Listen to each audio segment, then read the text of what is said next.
Coba dicek, Pak, sudah on baru. Belum, maksudnya sudah ke di HP bukan?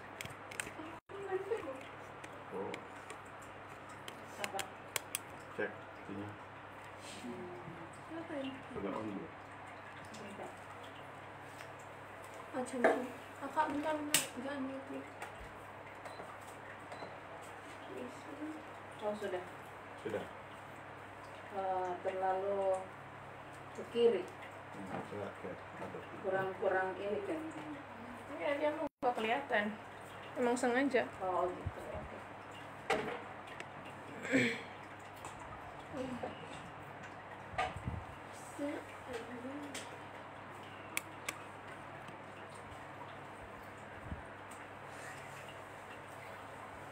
Oke.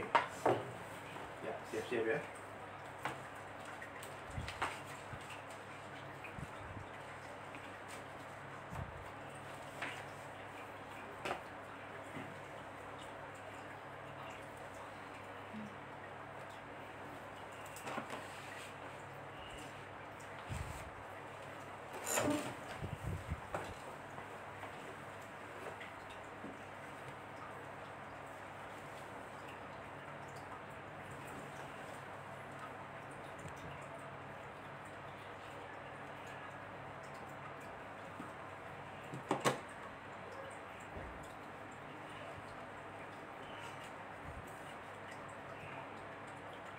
Shalom, salam damai sejahtera bagi saudara-saudara sekalian. Terpujilah nama Tuhan kita Yesus Kristus yang telah menuntun dan memelihara kita hingga kita dapat memasuki minggu ke-7 setelah Trinitatis di minggu ini. Marilah kita berseteduh sejenak.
Di dalam nama Allah Bapa dan anaknya Tuhan Yesus Kristus dan nama Roh Kudus yang menciptakan langit dan bumi. Amin. Berbahagialah orang yang lapar dan haus akan kebenaran, karena mereka akan dipuaskan. Berbahagialah orang yang suci hatinya, karena mereka akan melihat Allah. Haleluya. Haleluya. Haleluya. Haleluya.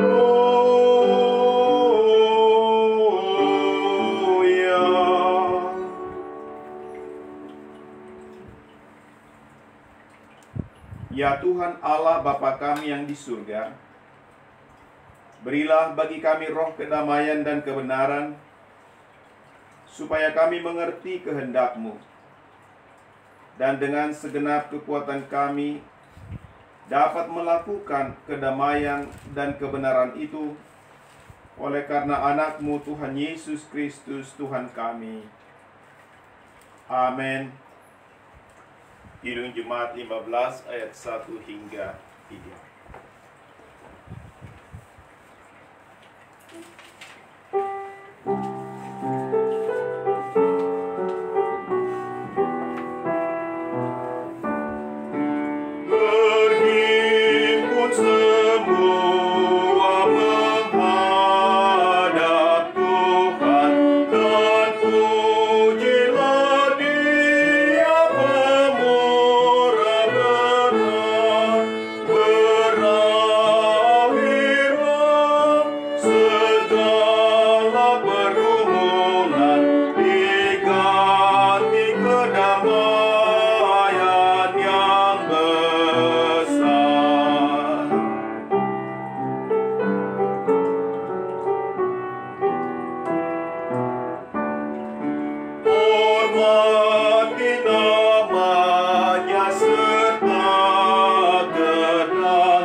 Marilah kita mendengarkan pembacaan dari Katekismus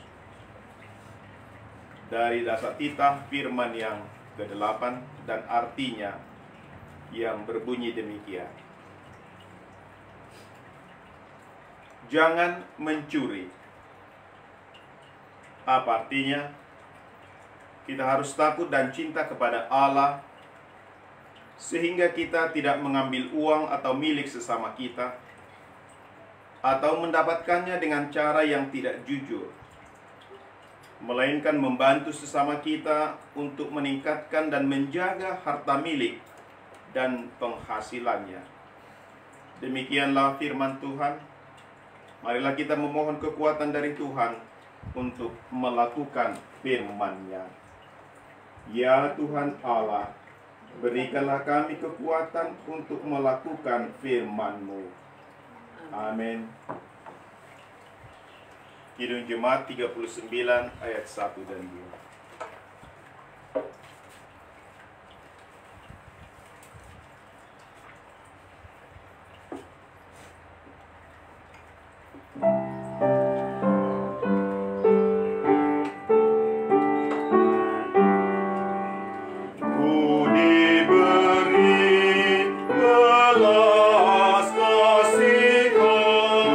Walau tak layak hati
Jemaat yang dikasihi Tuhan, ingatlah akan dosa-dosamu, sesali dan akuilah di hadapan Tuhan Allah. Marilah kita berdoa.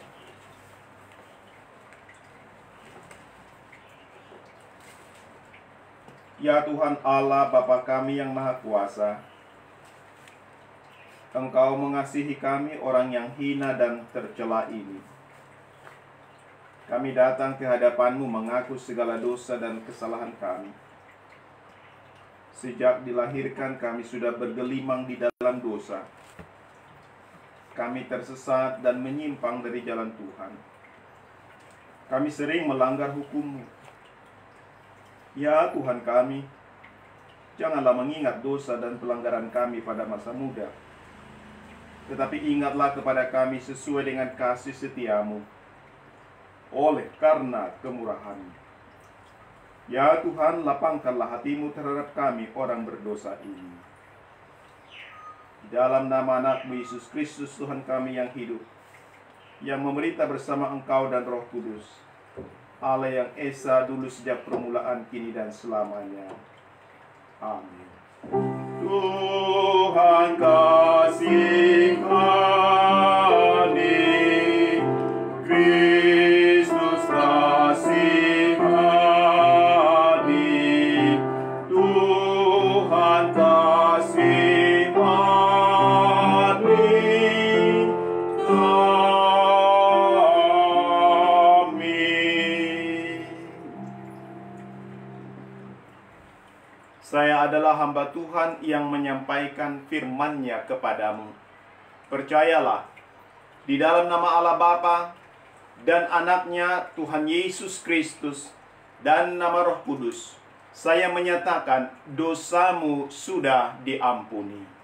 Mulia bagi Bapa dan Anak-Nya beserta Roh Kudus, telah ada dari mulanya, sekarang dan sampai selama-lamanya. Amin.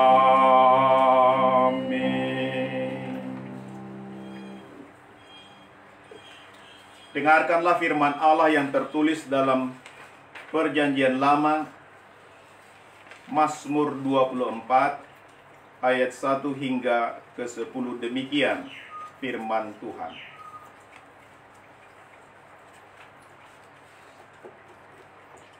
Tuhanlah yang empunya langit serta segala isinya, dan dunia serta yang diam di dalamnya. Sebab Dialah yang mendasarkannya di atas lautan dan menegakkannya di atas sungai-sungai. Siapakah yang boleh naik ke atas gunung Tuhan? Siapakah yang boleh berdiri di tempatnya yang kudus?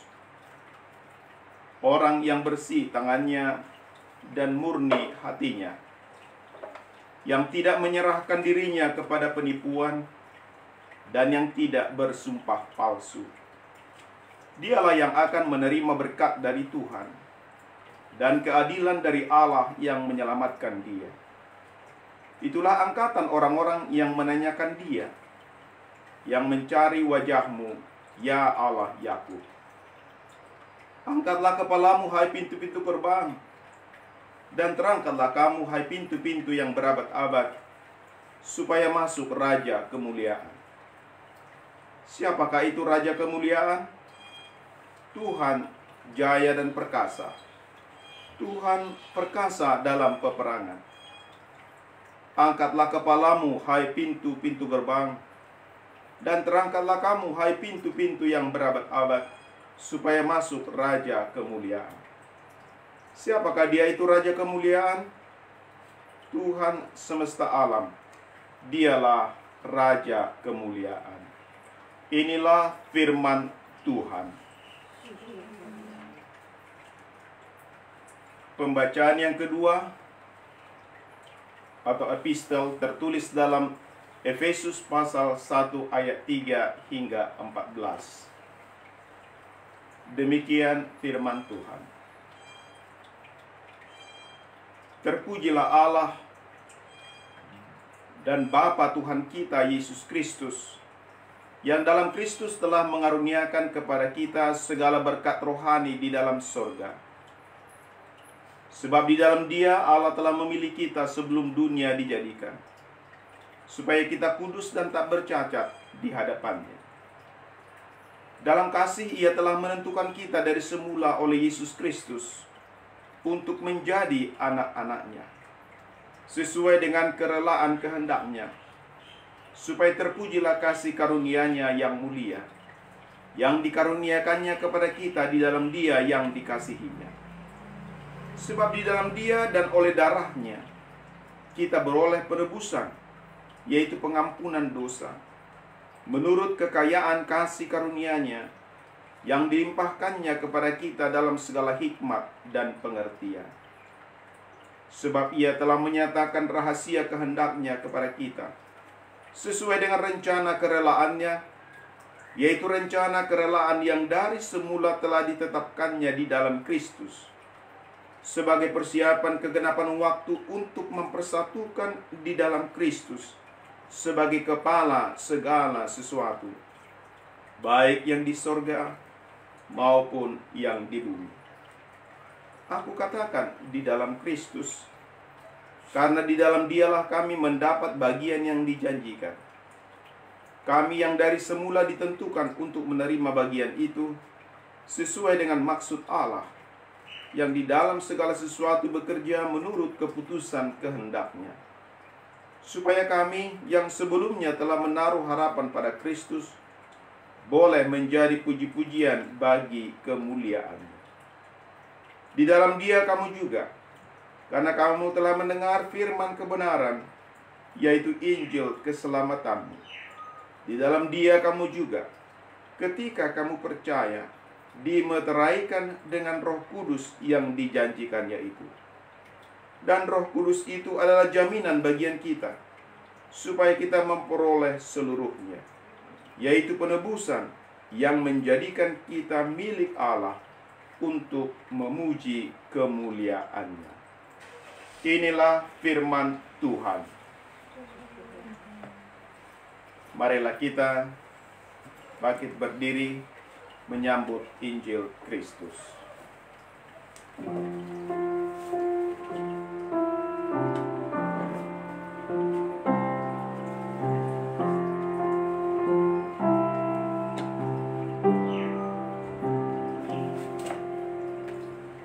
Yesus Tuhanku pengasih dan sukacitaku,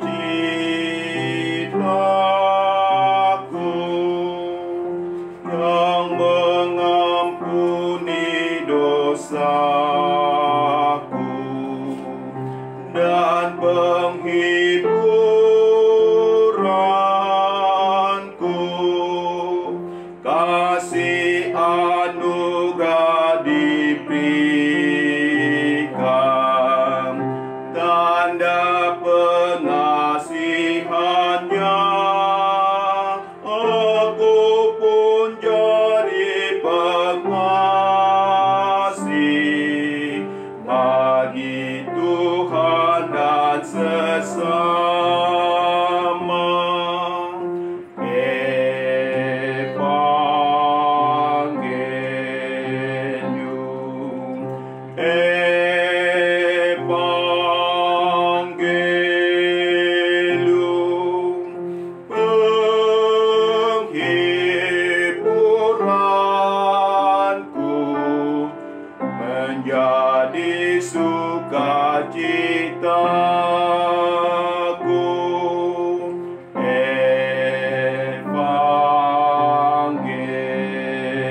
Damai sejahtera Allah yang melampaui segala akal, kiranya memelihara hati dan pikiranmu di dalam Kristus Yesus Tuhan kita.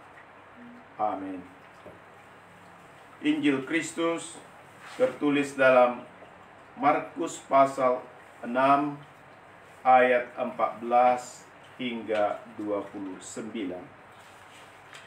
Markus 6 ayat 14 hingga 29. Demikian Injil Kristus. Raja Herodes juga mendengar tentang Yesus, sebab namanya sudah terkenal. Dan orang mengatakan, Yohanes Pembaptis sudah bangkit dari antara orang mati. Dan itulah sebabnya kuasa-kuasa itu bekerja di dalam dia. Yang lain mengatakan, dia itu Elia. Yang lain lagi mengatakan, dia itu seorang nabi sama seperti nabi-nabi yang dahulu. Waktu Herodes mendengar hal itu, ia berkata, bukan, dia itu Yohanes yang sudah kupenggal kepalanya dan yang bangkit lagi. Sebab memang Herodeslah yang menyuruh orang menangkap Yohanes dan membelenggunya di penjara, berhubung dengan peristiwa Herodias, istri Filipus saudaranya, karena Herodes telah mengambilnya sebagai istri. Karena Yohanes pernah menegur Herodes, tidak halal engkau mengambil istri saudaramu. Karena itu Herodias menaruh dendam pada Yohanes dan bermaksud untuk membunuh dia, tetapi tidak dapat. Sebab Herodes segan akan Yohanes, karena ia tahu bahwa Yohanes adalah orang yang benar dan suci, jadi ia melindunginya. Tetapi apabila ia mendengarkan Yohanes, hatinya selalu terombang-ambing. Namun ia merasa senang juga mendengarkan dia. Akhirnya tiba juga kesempatan yang baik bagi Herodias. Ketika Herodes pada hari ulang tahunnya mengadakan perjamuan untuk pembesar-pembesarnya, perwira-perwiranya, dan orang-orang terkemuka di Galilea. Pada waktu itu anak perempuan Herodias tampil lalu menari. Dan ia menyukakan hati Herodes dan tamu-tamunya. Raja berkata kepada gadis itu, minta daripadaku apa saja yang kau ingini, maka akan kuberikan kepadamu. Lalu bersumpah kepadanya, apa saja yang kau minta akan kuberikan kepadamu, sekalipun setengah dari kerajaanku. Anak itu pergi dan menanyakan ibunya, apa yang harus kuminta? Jawabnya, kepala Yohanes Pembaptis. Maka cepat-cepat ia pergi kepada raja dan meminta, aku mau supaya sekarang juga engkau berikan kepadaku kepala Yohanes Pembaptis di sebuah talam. Lalu sangat sedihlah hati raja. Tetapi karena sumpahnya dan karena tamu-tamunya, ia tidak mau menolaknya. Raja segera menyuruh seorang pengawal dengan perintah supaya mengambil kepala Yohanes. Orang itu pergi dan memenggal kepala Yohanes di penjara. Ia membawa kepala itu di sebuah talam dan memberikannya kepada gadis itu. Dan gadis itu memberikannya pula kepada ibunya. Ketika murid-murid Yohanes mendengar hal itu, mereka datang dan mengambil mayatnya, lalu membaringkannya dalam kuburan. Demikianlah Injil Kristus. Terpujilah Kristus.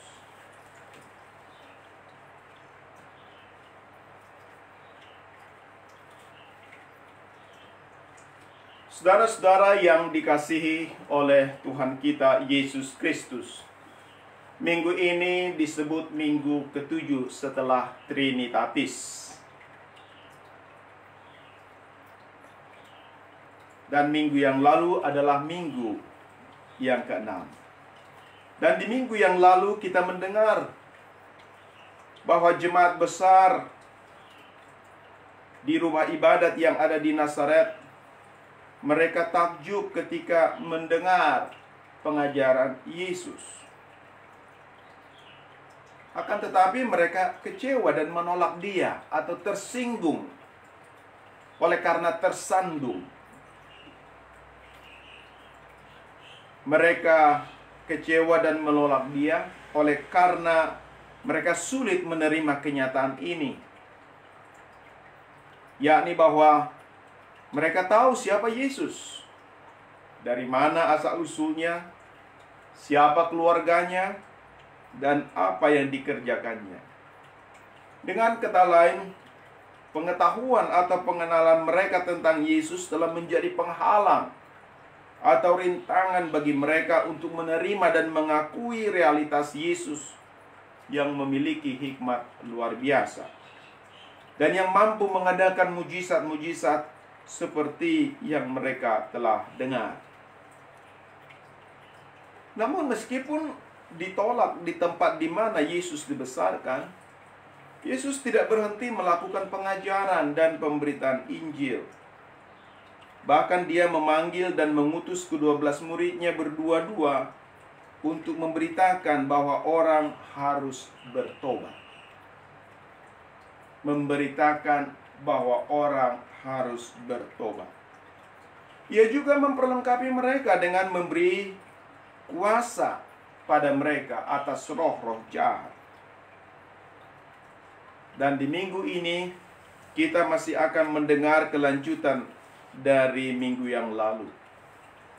Dalam teks Injil bacaan kita tadi, yakni Markus 6 ayat 14 sampai 29.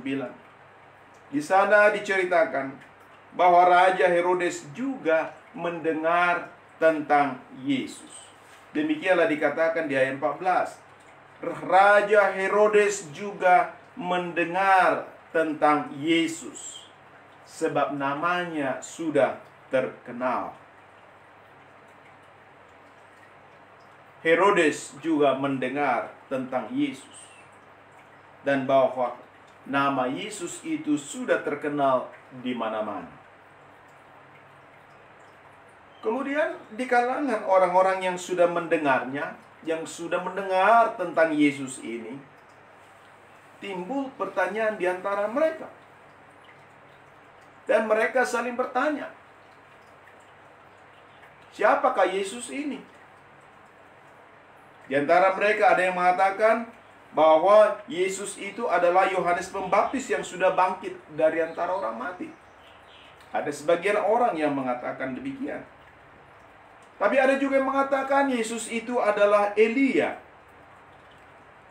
Nabi Elia yang pernah melayani di zaman Perjanjian Lama. Dan yang lain lagi, ada yang mengatakan bahwa Yesus itu adalah seorang nabi, sama seperti nabi-nabi yang dahulu.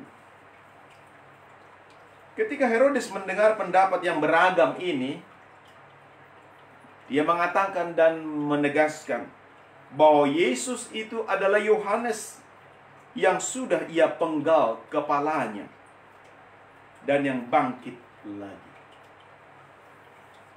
Yesus ini adalah Yohanes yang sudah ia penggal. Artinya, kalau tadi orang banyak mengatakan dia adalah Yohanes yang sudah mati dan yang bangkit lagi, tetapi Herodes dengan tegas mengatakan, dia itu adalah Yohanes yang sudah kupenggal kepalanya dan yang bangkit lagi. Lebih lanjut, Markus memberi informasi bahwa memang Herodeslah yang menyuruh orang menangkap Yohanes dan membelenggunya di penjara. Hal itu dilakukannya untuk membungkam Yohanes. Mengapa? Sebab Yohanes pernah menegur Herodes oleh karena dia mengambil Herodias, istri Filipus, saudaranya. Diambil menjadi istrinya. Dia mengambil istri saudaranya yang masih hidup, yang masih memerintah bahkan. Entah mengapa Yohanes menegur Herodes akan sikap dan perbuatannya itu. Herodes tidak dapat menerima teguran Yohanes. Demikian pula Herodias, yang tadinya adalah istri Filipus. Bahkan dikatakan Herodias menaruh dendam pada Yohanes dan bermaksud untuk membunuhnya. Berencana untuk membunuhnya. Herodes tidak menerima teguran dari Yohanes, lalu dia dipenjarakan. Tetapi Herodias yang kemudian menjadi istrinya bukan hanya tidak terima, tetapi juga berniat untuk membunuhnya, sebab ia sakit hati dan menaruh dendam pada Yohanes. Menaruh dendam terhadap orang yang menyampaikan kebenaran, kepada orang yang menyampaikan teguran yang benar. Tetapi pada waktu itu Herodias belum bisa melaksanakan niatnya, sebab di kalangan orang banyak Yohanes itu dikenal sebagai orang benar dan suci. Herodes pun untuk sementara melindunginya. Akan tetapi datang juga kesempatan yang baik bagi Herodias. Tepat pada hari ulang tahun Herodes,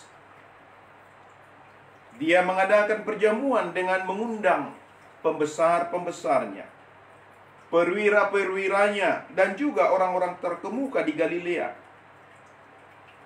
Dan dalam perjamuan itu, anak perempuan Herodias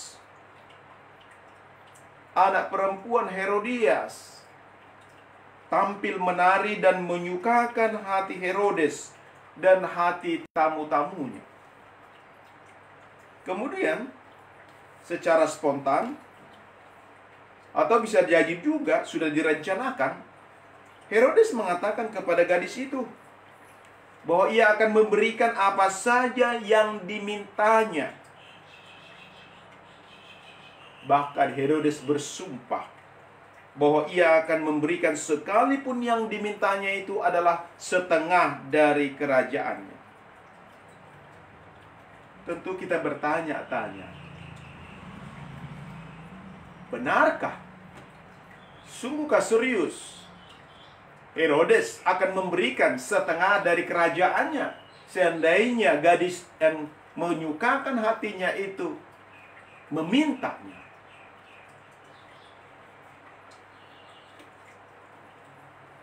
Disinilah kita lihat bahwa ada kemungkinan bahwa memang Herodes juga sudah berkomplot, bersepakat, berencana bersama Herodias dan anak perempuan itu untuk membunuh Yohanes. Tetapi bagaimana caranya?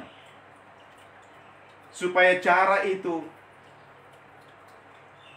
tidak menjadi olok-olokan, secara khusus dari orang-orang di sekitarnya. Dan saudara-saudara yang dikasihi Tuhan, dalam cerita apa yang kita baca tadi, tanpa diduga mungkin, orang banyak tentu mungkin tidak menduganya, pastilah. Tamu-tamunya juga mungkin tidak menduganya.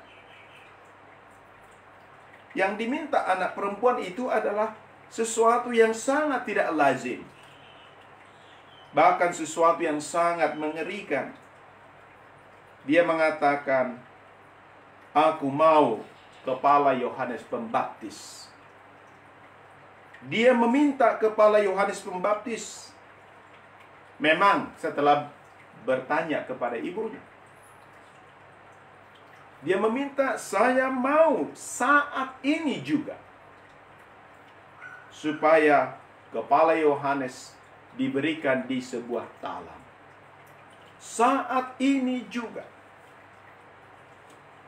Artinya tidak tunggu nanti, apalagi besok atau lusa. Saat ini juga. Tentu ada faktor yang mempengaruhi mengapa demikian. Berhubung Herodes sudah bersumpah, dan itu diucapkan di hadapan tamu-tamunya yang terhormat tadi. Dan ini juga yang digunakan oleh gadis itu dan juga Herodias. Kesempatan di depan tamu-tamu terhormat. Pada akhirnya Herodes pun tidak dapat menolaknya. Sebab tentu dia akan kehilangan muka apabila dia tidak memenuhi permintaan itu. Apalagi hanya sebuah kepala, seorang tawanan, seorang tahanan. Tentu seandainya dia mengatakan, permintaanmu terlalu sadis, tidak bisa saya penuhi, tentu para pembesar atau orang-orang sekitarnya barangkali akan memandang rendah Herodes. Masa tidak bisa memberikan kepala seorang tahanan? Bukankah engkau raja? Meskipun hal itu membuat hati Herodes sangat sedih, apakah dia serius sedih? Atau memang hanya berpura-pura, kita tidak tahu persisnya. Namun dengan segera pula ia menyuruh seorang pengawal untuk mengeksekusi Yohanes dan mengambil kepalanya. Kepala itu diletakkan di sebuah talam, lalu diserahkan pada gadis itu. Dan selanjutnya gadis itu memberikannya kepada ibunya, yakni Herodias.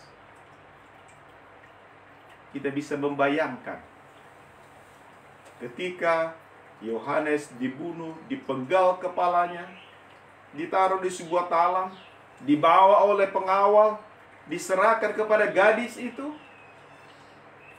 lalu diserahkan lagi kepada Herodias ibunya. Seakan-akan sama sekali tidak ada rasa ngeri melihat manusia tanpa kepala. Bukan manusia tanpa kepala, yang hanya melihat kepala manusia yang terpotong. Bukankah itu suatu perbuatan yang sangat keji, yang mungkin satu-satunya terjadi dan dicatat dalam sejarah? Kita tidak tahu persis memang. Tetapi hingga saat ini baru kepala Yohanes, baru di dalam kitab Markus ini, bahwa ada suatu peristiwa yang dicatat dalam sejarah. Kepala seseorang dibawa di sebuah talam atas permintaan seorang gadis, karena dia sudah menyukakan hati seorang raja dan tamu-tamunya dengan benar.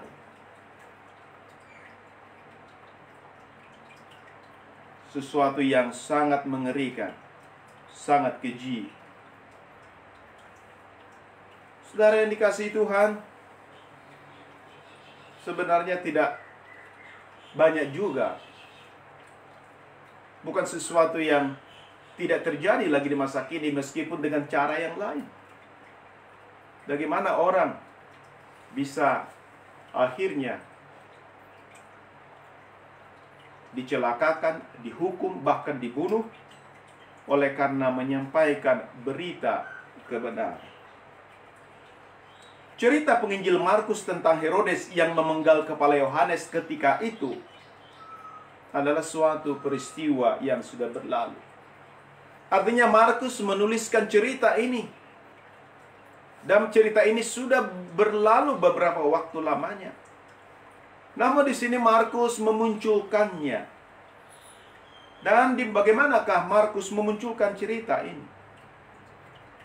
Peristiwa ini dimunculkan dalam narasi bahwa Raja Herodes telah mendengar tentang Yesus dan juga tentang apa kata orang tentang Yesus. Tadi di ayat 14 dikatakan, Raja Herodes juga mendengar tentang Yesus. Raja Herodes mendengar apa yang telah dilakukan oleh Yesus, dan mendengar juga pembicaraan orang-orang yang benar, yang sedang bertanya, siapakah Yesus ini? Dan juga mendengar pendapat beragam orang yang mengatakan dia itu adalah Yohanes Pembaptis yang sudah bangkit. Dia itu Elia atau salah seorang dari antara nabi di zaman Perjanjian Lama. Tetapi Herodes mengatakan, bukan. Dia itu adalah Yohanes yang sudah kupenggal kepalanya dan yang bangkit lagi. Dalam cerita ini, dalam konteks inilah Markus memunculkan peristiwa yang keji ini, yakni tentang pemenggalan kepala Yohanes Pembaptis. Dari sekian banyak pendapat yang didengarnya, Herodes mengatakan bahwa Yesus itu adalah Yohanes yang sudah dipenggal kepalanya dan yang bangkit lagi.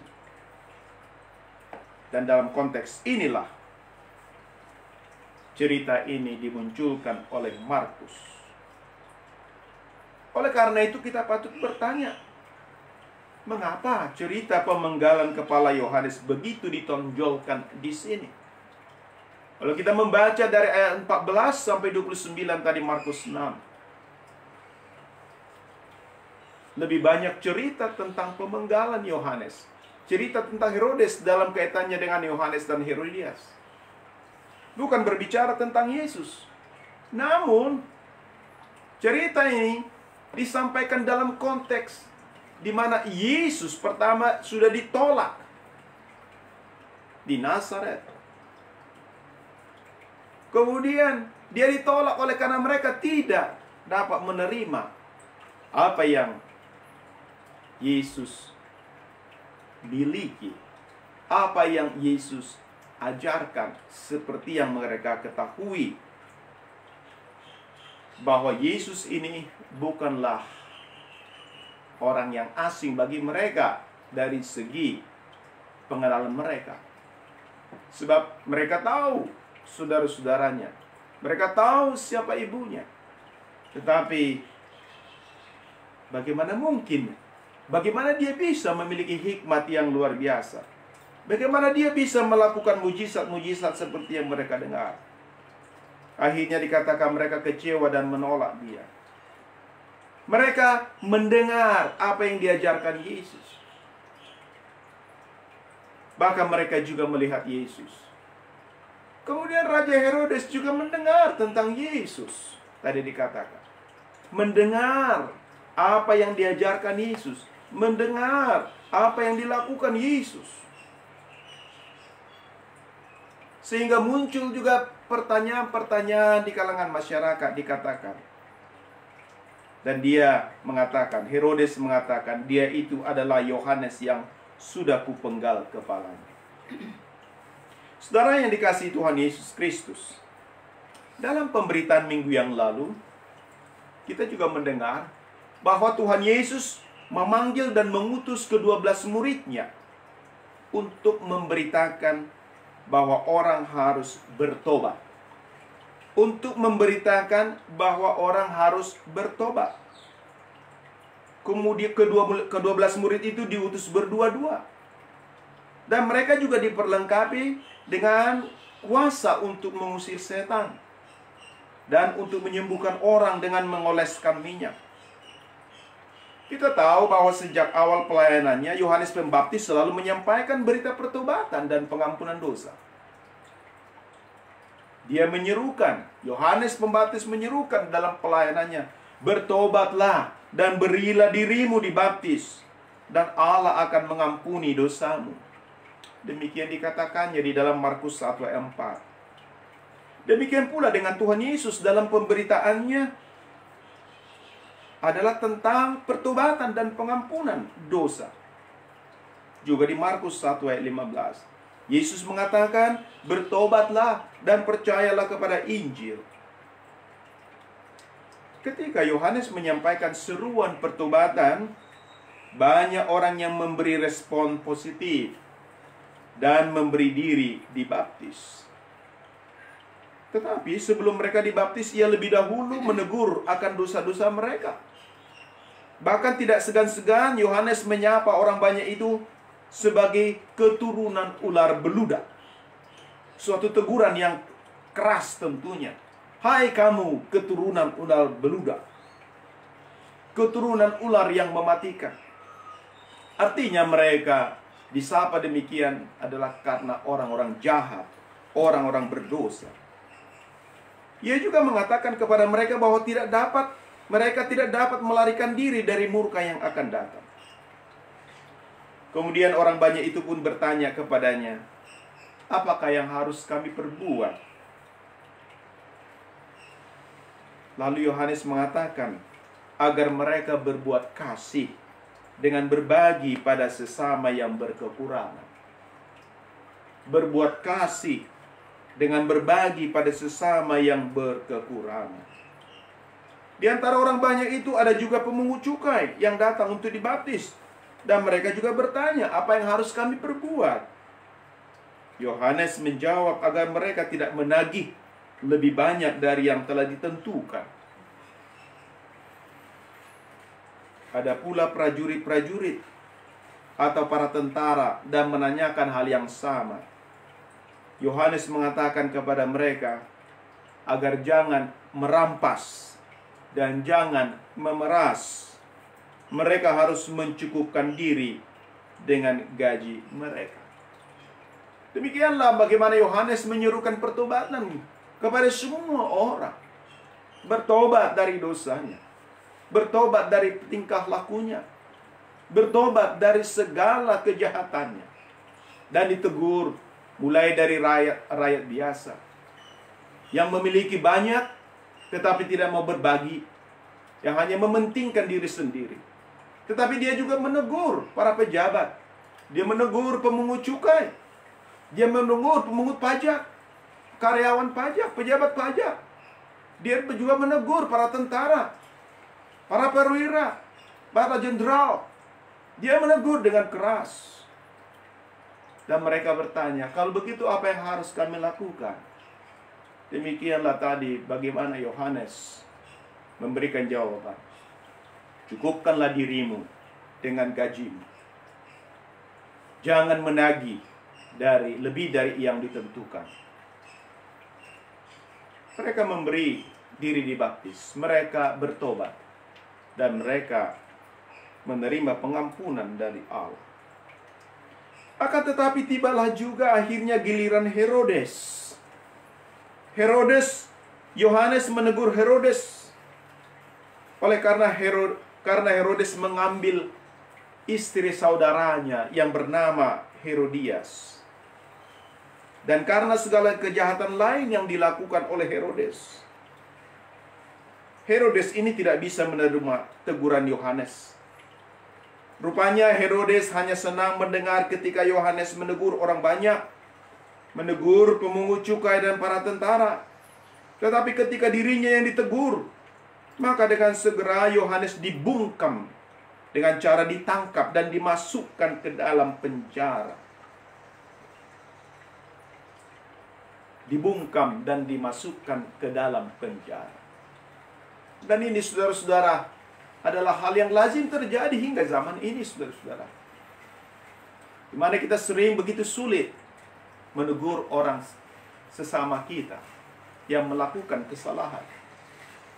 Apalagi atasan kita, apalagi pemimpin kita.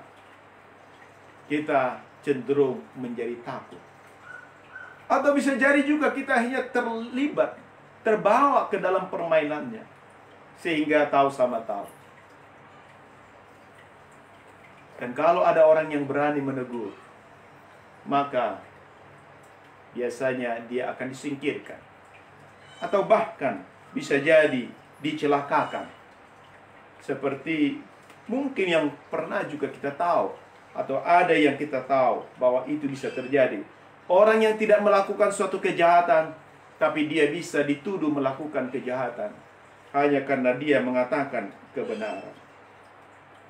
Namun tidak berhenti di situ saja. Ternyata Herodias juga menaruh dendam pada Yohanes, dan dia berniat untuk membunuhnya.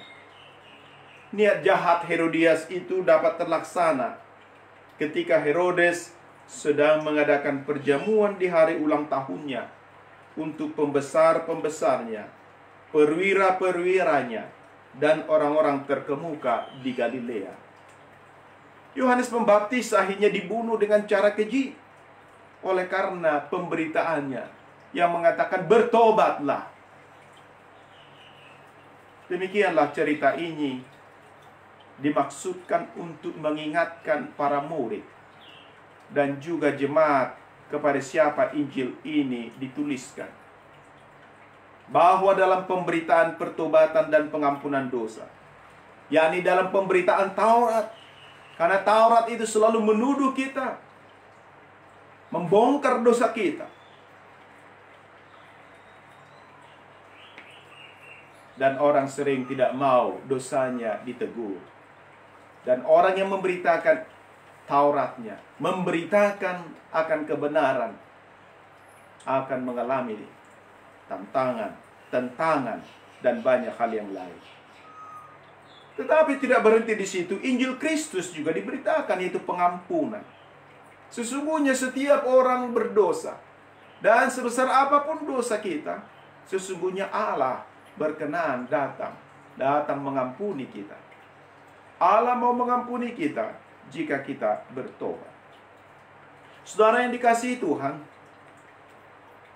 peristiwa pembunuhan, pemenggalan kepala Yohanes ini ditempatkan di dalam Injil ini, dalam bagian ini, dengan tujuan untuk mengingatkan kita, mengingatkan murid-murid, bahwa mereka akan selalu mengalami tantangan, menghadapi tantangan dan rintangan, bahkan bahaya ancaman pembunuhan. Hal ini juga telah menjadi pengalaman orang percaya di zaman gereja mula-mula. Banyak yang dianiaya dan mati dibunuh oleh karena iman dan pemberitaan mereka. Dan orang martir atau orang yang mati syahid yang pertama dalam perjanjian baru yang ditulis dalam Kisah Rasul adalah Stefanus. Stefanus dirajam hingga mati oleh karena iman dan berita Injil yang disampaikannya. Oleh karena itu, saudara-saudara yang dikasihi Tuhan, adalah sesuatu yang lazim, yang lumrah apabila orang-orang yang memberitakan kebenaran dan yang memberitakan Injil akan selalu menghadapi tantangan, bahkan ancaman. Itu sudah terjadi sejak semula, mulai dari Yohanes Pembaptis. Bahkan di zaman perjanjian lama pun, saudara-saudara, sudah terjadi hal yang demikian. Yang diberitakan kebenaran dan Injil, maka tantangannya dan tentangannya akan banyak. Meskipun di zaman sekarang ini banyak juga orang menyalahgunakan Injil, memutarbalikkan Injil menjadi sesuatu yang berbeda, yang bukan Injil. Ada yang menganggap Injil itu adalah penyembuhan fisik, penyembuhan dari sakit penyakit. Meskipun Tuhan Yesus menyembuhkan sakit penyakit, tetapi bukan itu Injil. Itu adalah kuasa Kristus. Bukan itu Injil. Injil adalah kabar baik tentang kematian Kristus di kayu salib untuk memikul dosa kita, memikul dosa dunia ini. Kematian Kristus bukan untuk menyembuhkanmu dari sakit penyakit, meskipun bisa saja dia menyembuhkanmu ketika engkau meminta kepadanya kesembuhan, tetapi bisa juga dia tidak berikan. Tetapi akan keselamatan, akan pengampunan dosa dia akan berikan bagimu ketika engkau mendengar suaranya. Bertobatlah. Dia mengampunimu, dia memberimu pengampunan, dia memberimu keselamatan. Dia menyediakan bagimu kerajaan Allah. Tetapi jika engkau hanya disembuhkan, itu tidak berarti bahwa engkau sudah menerima keselamatannya. Sebab Kristus bukan hanya penyembuh. Dia sanggup menyembuhkan, tetapi bukan setiap orang disembuhkannya. Dia sanggup mengangkatmu dari penderitaanmu, tetapi tidak semua penderitaan orang dilepaskannya dari seseorang. Yang dia berikan adalah iman, seperti yang kita dengar, bahwa iman itu seperti benih yang ditaburkan, yang bertumbuh makin kuat sekalipun ditekan oleh dunia ini. Tetapi karena hatinya adalah seperti tanah yang subur, maka dia bertumbuh dan akhirnya berbuah berkali lipat ganda. Bukan materi buah itu, tetapi buah itu adalah ketika pertobatan terjadi. Kasih muncul di dalam dirimu. Kasih melimpah di dalam diri kita. Berbagi. Kemudian kita hidup sesuai dengan firman Allah. Seperti apa yang dikatakan Yohanes Pembaptis kepada para pemungut cukai, kepada para tentara, agar mereka hidup sesuai dengan panggilan mereka, tidak mengambil yang bukan haknya. Saudara-saudara yang dikasihi Tuhan Yesus, Kalau kita tadi membaca, mendengar, di mana teks ini berakhir dengan pemenggalan kepala Yohanes Pembaptis, tentu hal yang mengerikan. Akan tetapi firman Tuhan yang kita dengar hari ini tidaklah berakhir hanya pada kematian Yohanes sebenarnya. Sebab firman Tuhan juga berbicara tentang anugerah dan pengharapan, yakni tentang kebangkitan. Herodes mengatakan bahwa Yesus itu adalah Yohanes yang bangkit setelah dipenggal kepalanya. Hal ini menyiratkan bahwa Herodes sendiri mengakui bahwa ada kebangkitan atau kehidupan sesudah kematian. Hidup manusia tidak hanya di dunia ini saja, tetapi ada dunia yang akan datang. Pada hari terakhir, pada akhir zaman, semua orang akan dibangkitkan dari antara orang mati. Baik orang percaya maupun yang tidak percaya, baik orang benar maupun yang tidak benar, baik orang berdosa maupun orang yang tidak berdosa, semua akan dibangkitkan pada akhir zaman. Namun akan terjadi pemisahan. Yang satu akan berada di sebelah kanan dari Sang Raja, yaitu Tuhan Yesus Kristus, dan yang lain di sebelah kirinya, yang menggambarkan tentang kehidupan yang kekal dan kematian yang kekal. Semua orang akan dibangkitkan pada hari dari antara orang mati. Dan itu juga yang kita aku dalam pengakuan iman rasuli setiap minggu. Dalam pengakuan iman rasuli bagian ketiga yang berbunyi demikian: aku percaya kepada Roh Kudus, gereja Kristen yang kudus, persekutuan orang-orang kudus, pengampunan dosa, kebangkitan daging dan hidup yang kekal. Kita perhatikan ungkapan kebangkitan orang mati dan hidup yang kekal. Ungkapan ini adalah bentuk ringkas untuk mengatakan, aku percaya adanya kebangkitan orang mati. Dan aku percaya adanya kehidupan yang kekal. Martin Luther menjelaskan arti dari pengakuan ini, yakni bahwa pada akhir zaman, Allah akan membangkitkan diriku dan semua orang mati, dan mengaruniakan hidup kekal kepadaku dan kepada semua orang yang percaya pada Kristus.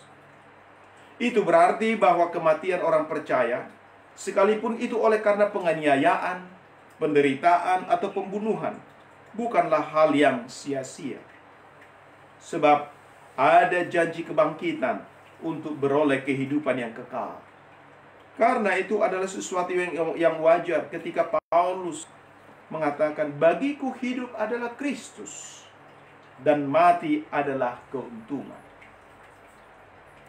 Sesuatu yang paradoks tentunya. Semua orang ingin hidup berlama-lama, ingin hidup panjang dan sehat terus. Tetapi Paulus mengatakan, bagiku hidup adalah Kristus dan mati adalah keuntungan. Bahkan dia sebenarnya ingin lebih cepat dipanggil Tuhan. Tetapi dia ingin lebih lama untuk melayani. Bukan hidup untuk bersenang-senang, bukan hidup dalam dosa, tapi hidup melayani Tuhan, meskipun harus mengalami banyak tantangan dan penderitaan. Bagi orang percaya, kematian adalah suatu pintu gerbang menuju kehidupan yang kekal.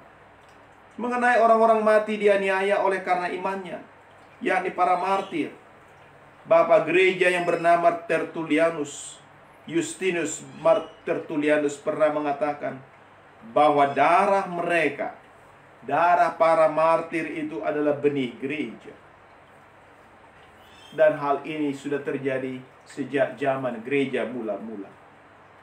Ketika Samuel Munson dan Lehman, dua orang pemberita Injil dari Amerika, datang ke Tanah Batak pada tahun 1834. Mereka berdua mati dibunuh sebelum berita Injil disampaikan. Akan tetapi meskipun kematian mereka sungguh mengerikan, hal itu justru menjadi benih pertumbuhan orang-orang percaya di Tanah Batak. Pada tahun kematian mereka, Ludwig Ingwer Nommensen lahir di Nordstraat, Jerman. Tahun kematian dari Munson dan Lehman 1834. Pada tahun itulah lahir No Manson. Dan kemudian di tahun 1861, kira-kira 27 tahun kemudian, No Manson pun tiba di tanah Batak. Dia tidak hanya membawa berita Injil, kabar baik, kabar keselamatan, tetapi juga hal-hal yang membawa perubahan hidup yang menuju kemajuan. Itulah kita lihat seperti yang dikatakan Tertullianus tadi. Darah para martir itu adalah benih gereja. Kematian bagi orang percaya oleh karena dianiaya, oleh karena dibunuh atau dipenggal kepalanya seperti Yohanes Pembaptis, bukanlah sesuatu yang sia-sia. Itu menunjukkan memang kekejaman manusia berdosa, kekejaman dunia ini. Tetapi justru melalui itulah kuasa Allah semakin nyata. Bagaimana pada akhirnya orang dibawa kepada Kristus oleh Injil Kristus. Orang yang menderita dan mati karena berita Injil, itulah benih dari gereja. Demikian Bapak Gereja Tertullianus mengatakan. Oleh karena itu saudara-saudara, meskipun bacaan kita begitu banyak diceritakan tentang kematian Yohanes yang mengerikan, yang tentu bisa menciutkan hati kita, tetapi satu hal yang penting, bahwa ada janji Injil, kabar baik, kebangkitan orang mati, orang yang percaya pada Kristus. Dan itulah pengharapan kita. Kita orang-orang yang sudah percaya pada Kristus, orang-orang yang telah dibaptis di dalam namanya, dalam nama Allah Bapa, Anak dan Roh Kudus. Kita dibaptis dalam nama itu. Dan kita artinya dibaptis saat kita mati bersama Kristus, dikuburkan terhadap dosa kita. Kita tidak lagi menjadi orang yang terbuang dari hadapan Allah, tetapi kita telah menjadi orang yang diselamatkan oleh Allah. Kita telah menjadi orang yang mendapat bagian dalam kerajaan Allah. Bahkan kita telah menjadi anggota kerajaan Allah. Di minggu ke-7 setelah Trinitas ini, kita diingatkan, kita diberi kesempatan lagi penghiburan akan Injil, bahwa orang yang menderita hingga saat ini oleh karena imannya tidak merupakan hal yang sia-sia. Penderitaan, kematian bukanlah sia-sia. Bahkan ketika dalam iman kita sekarang ini, mungkin ada orang yang mengalami sakit penyakit yang begitu lama, berkepanjangan, seakan-akan berkata, Allah tidak melihatku, Allah tidak peduli denganku, atau begitu berdosanya aku sehingga dia tidak menyembuhkanku. Tidak demikian, sudah. Justru ketika engkau di dalam penderitaanmu, di dalam sakit penyakitmu, di dalam segala kesulitanmu, tetapi engkau tetap bertekun percaya kepadanya, berharap kepadanya, itulah yang menunjukkan imanmu besar. Itulah yang menunjukkan bahwa engkau setia kepada Allah. Kesetiaanmu, keberimananmu bukan ditunjukkan oleh kesembuhanmu. Keberimananmu bukan ditunjukkan oleh apa yang kau peroleh, apa yang kau dapatkan dari secara lahiriah. Tetapi imanmu semakin ditunjukkan ketika dalam tantangan, dalam pergumulan, dalam masalah berat, engkau tetap setia kepadanya. Seperti Yohanes Pembaptis, dia dipenggal hanya karena dia memberitakan berita pertobatan dan berita pengampunan, berita Injil. Dan tidak semua orang senang dengan itu. Oleh karena tidak semua orang, atau bahkan banyak orang, yang tidak mau diganggu dari kenyamanannya, yang tidak mau diganggu dari jabatannya, yang tidak mau diganggu dari apa yang sudah dirasakannya dengan indah selama di dunia ini. Tetapi kita lihat orang-orang percaya, orang yang bertekun dalam imannya, sekalipun dalam penderitaan, dia tetap akan kuat seperti Paulus, seperti Yohanes Pembaptis, oleh karena memiliki pengharapan yang pasti, yaitu kehidupan yang kekal dan kebangkitan dari antara orang mati. Dalam nama Bapa dan Anak dan Roh Kudus. Amin. Mari kita bersama orang percaya di seluruh dunia, marilah kita bersama-sama mengucapkan pengakuan iman rasuli dengan berkata demikian. Aku percaya kepada Allah, Bapa yang Maha Kuasa, pencipta langit dan bumi, dan kepada Yesus Kristus, anaknya yang tunggal Tuhan kita, yang dikandung dari Roh Kudus, lahir dari anak darah Maria, yang menderita sengsara di bawah pemerintahan Pontius Pilatus, disalibkan, mati dan dikuburkan, turun ke dalam kerajaan maut. Pada hari yang ketiga, bangkit dari antara orang mati, naik ke surga, duduk di sebelah kanan Allah, Bapa yang Maha Kuasa, dan akan datang dari sana untuk menghakimi orang yang hidup dan yang mati. Aku percaya kepada Roh Kudus, gereja Kristen yang kudus, persekutuan orang-orang kudus, pengampunan dosa, kebangkitan daging, dan hidup yang kekal. Amin.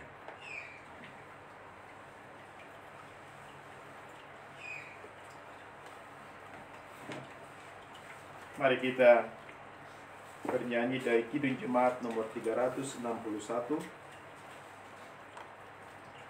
Sementara kita membawa persembahan.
Marilah kita berdoa. kita menyerahkan persembahan kita.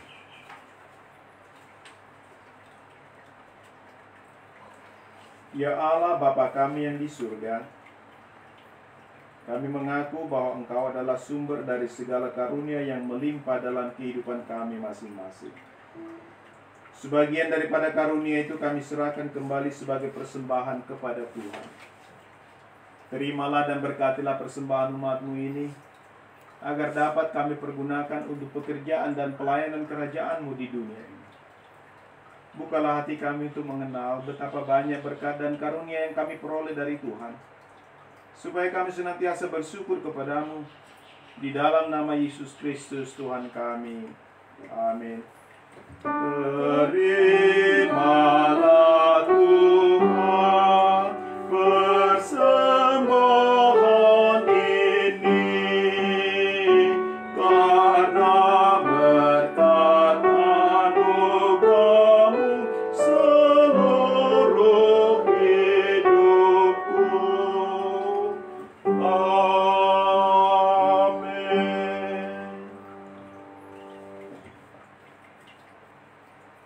Ya Tuhan Allah Bapa kami yang di surga,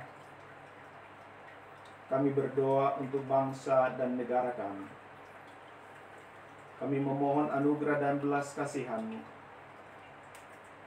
agar senantiasa dalam pemeliharaan.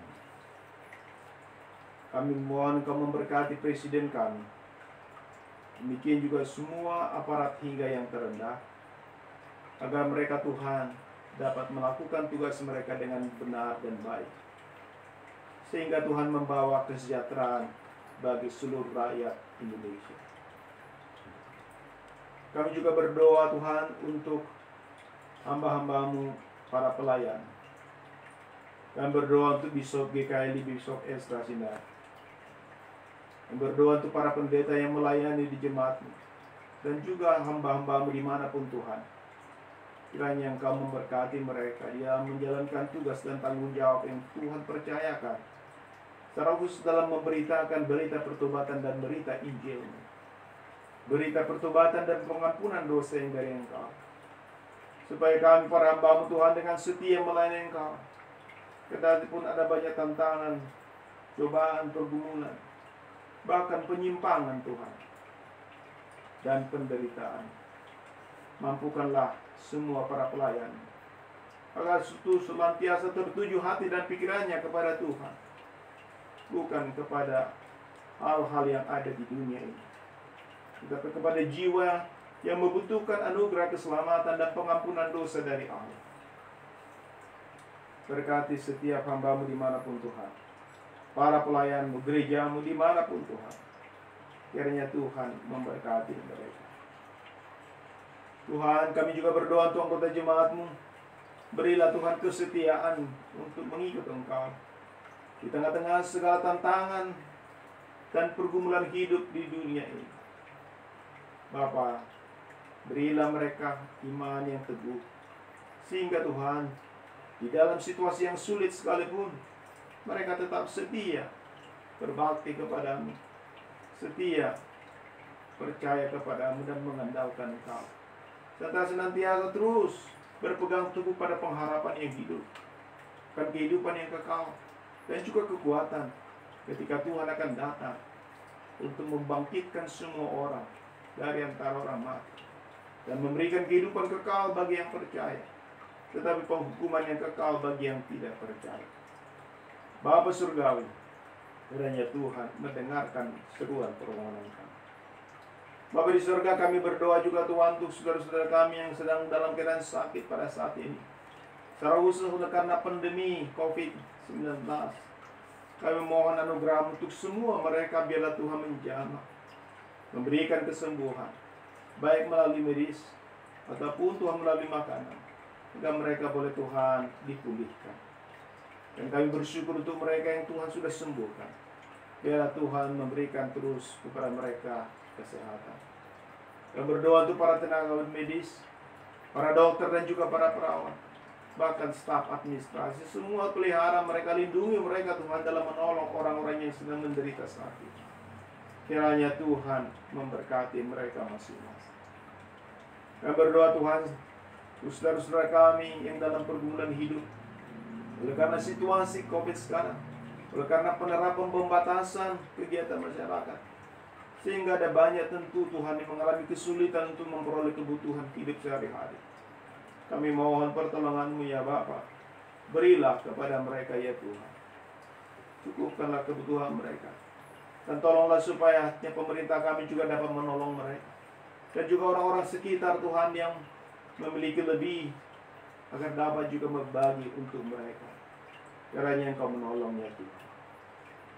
Tuhan, kami juga berdoa secara khusus Tuhan untuk saudara-saudara kami yang mengalami kedukaan saat ini. Biarlah Tuhan menghiburkan hati mereka. Tuhan, secara khusus saudara kami yang ada di Pematang Siantar, Tuhan, yang Tuhan panggil pagi ini bersamamu. Hiburkanlah keluarga yang ditinggal, istri dan anak-anaknya. Maka mereka tidak, mungkin ada yang tidak bisa datang menghadiri oleh karena situasi dan kondisi saat ini. Bapa di surga, hiburkan, kuatkan hati mereka oleh karena mengalami kedukaan saat ini. Kami juga berdoa Tuhan untuk orang-orang di sekeliling kami.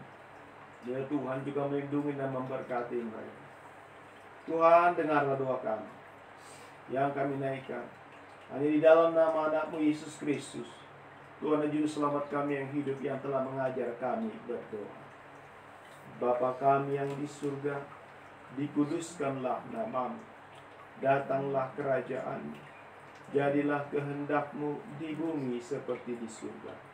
Berikanlah kami pada hari ini makanan kami yang secukupnya, dan ampunilah kami akan kesalahan kami, seperti kami juga mengampuni orang yang bersalah pada kami. Dan janganlah membawa kami ke dalam pencobaan, tetapi lepaskanlah kami dari yang jahat. Karena Engkau punya kerajaan dan kekuasaan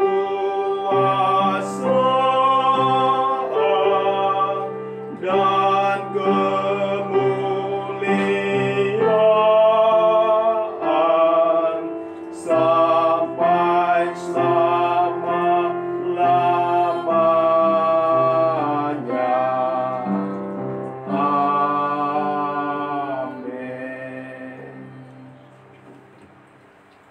Tuhan memberkati engkau dan melindungi engkau. Tuhan menyinari engkau dengan wajahnya dan memberi engkau kasih karunia. Tuhan menghadapkan wajahnya kepadamu dan memberi engkau damai sejahtera.